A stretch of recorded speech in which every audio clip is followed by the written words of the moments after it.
Roy Hodgson's doomed Watford ending set for further brutal twist. Given Roy Hodgson's long-standing love of literature, he no doubt wanted the final chapter of his managerial career to have a happy ending. Sadly, it is not to be. After a nomadic and eventful existence stretching over 4 decades, taking in 17 clubs as well as 4 international sides, the 74-year-old will step into retirement this summer as the man who oversaw Watford's second Premier League relegation in 3 seasons. It has been a tough denouement, and for Hodgson there comes the prospect of a brutal twist. Watford sit 19th, 12 points from safety with 4 games to go, and will be down should they fail to beat Crystal Palace at Selhurst Park on Saturday afternoon.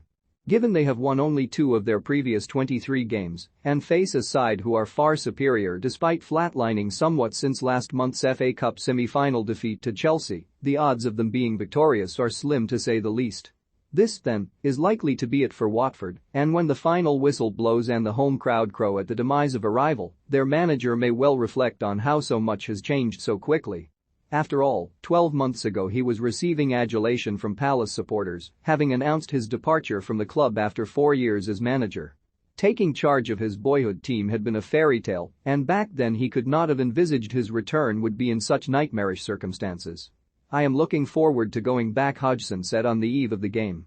"The reception I get might be different because I don't think Watford has ever been one of Palace's favourite opponents. I'm not expecting them to race out and embrace me with open arms. But I'd like to think the Palace fans know the job Ray Lewington, Hodgson's assistant coach, and I did for them. It was undeniably a good job, with Hodgson steering Palace to 11th, 12th, 14th and 14th, having taken charge when the club found itself goalless, pointless and directionless after the Frank de Boer fiasco. Equally, it was the right time for both parties to go their separate ways, and for Hodgson, that was supposed to mean calling it a day. Instead he answered Watford's so's in late January, or as he put it, the siren call from the mermaid as the sailor passes by on his ship after they found themselves 19th, having burned through another 2 managers in Xisco Munoz and Claudio Ranieri since their return to the top flight. Hodgson was confident he could keep them up, but, if anything, things have got worse, with Watford losing a record 11 consecutive home games and generally performing with a lack of leadership, defensive nous and attacking courage. Which begs the question, does Hodgson regret stepping out of his slippers and back into the managerial fray? "My only regret is it didn't work out in the way I dreamed it might," he replied. "But I don't regret accepting the job, and I don't regret that the send-off won't be like the one from Crystal Palace. I've had 46 years in this profession and I've come to see if your hope and ambition is that every time you leave a job you will be carried shoulder high out of the ground, then you are very naive and stupid.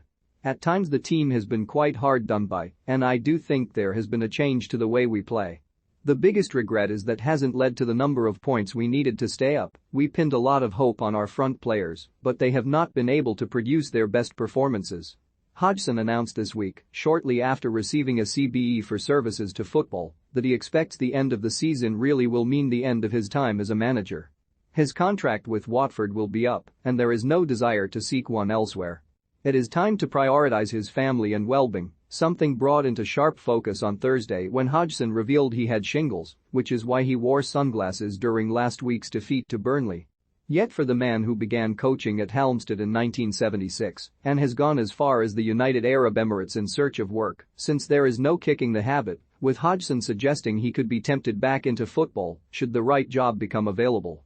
"If one of the top 3 clubs suddenly decide it's got to be me, and they will accept nobody else other than me, who knows, I might have my arm twisted," he said, seemingly only half joking. "But I'm not looking for a further arm twist. I am looking forward to a rest and maybe another niche to keep my brain active and keep me feeling that I've got something to offer. That role will have to develop over time, really. That is for the future. For now there is the end of a trying campaign for all concerned at Watford and for their manager, the 14th to be appointed by owner Gino Pazzo in the past 10 years, an especially notable trip to South London. There will be emotion," said Hodgson, having revealed he had dinner with Patrick Vieira shortly after the Frenchman succeeded him at Selhurst Park. "I was overwhelmed with the send-off, not just from the fans, but from the club itself. I have only good things in my memory about Crystal Palace.